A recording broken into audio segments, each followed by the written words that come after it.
Hi అండి, welcome to my channel. అయితే ఇప్పుడిప్పుడే మనకు ఒక బ్రేకింగ్ న్యూస్ అయితే రావడం జరిగిందండి. ఏపీ ప్రభుత్వానికి వ్యతిరేకంగా ఉద్యోగులు అయితే సంచలన నిర్ణయం అయితే తీసుకున్నారండి. ఒకసారి ఆ వివరాలన్నీ కూడా వీడియోలో అయితే డీటెయిల్గా అయితే తెలుసుకుందాం.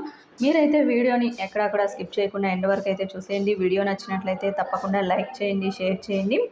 అయితే రాష్ట్ర సచివాలయంలో ఎస్సీ ఎస్టీ ఉద్యోగుల పదోన్నతుల్లో రిజర్వేషన్పై వేసిన కమిటీ నివేదిక సమర్పించకుండా నిలుపుదలకు ఆదేశాలు ఇవ్వాలని కోరుతూ కేంద్ర ఎన్నికల సంఘానికి ఏపీ సచివాలయ ఎస్సీ ఎస్టీ ఉద్యోగులు సంఘం అయితే లేఖ అయితే రాసిందండి మొత్తానికైతే.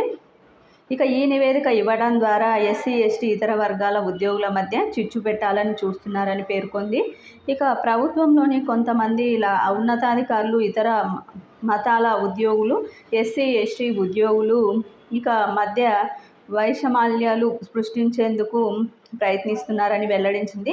ఇక పదోన్నతిలో ఎస్సీ ఎస్టీలకు రిజర్వేషన్ల కోసం గతంలో ఉన్న అధికారులతో కమిటీ వేశారు. అయితే ఎన్నికల్లో మొత్తానికైతే లబ్ధి పొందడానికి కొంతమంది అయితే ఈ కమిటీని నివేదిక ఇవ్వాలని ఒత్తిడి అయితే తీసుకొస్తున్నారండి. ఇది ఎన్నికల నియమావళి ఉల్లంఘనే అవుతుంది. అయితే ఇక కుల ప్రతిపాదన ఉద్యోగులని విభజించి అధికార పార్టీకి లబ్ధి చేయాలని చెప్పి ప్రయత్నిస్తున్నారు. ఎన్నికల ప్రక్రియ పూర్తయ్యే వరకు కూడా ఎలాంటి నివేదికలు ఇవ్వకుండా రాష్ట్ర ప్రభుత్వ ప్రధాన కార్యదర్శి సిఎస్ జవహర్ రెడ్డి గారు ఉన్నతాధికారుల కమిటీని ఆదేశించండి అని ఆ లేఖలో అయితే ఈ విధంగా ఉద్యోగులు అయితే రాయటం అయితే జరిగిందండి. ఈ విధంగా ఉద్యోగులు ఒక సంచలన నిర్ణయం అయితే తీసుకున్నారండి. ఇది ఇప్పటి వరకు ఉన్నటువంటి లేటెస్ట్ అప్డేట్.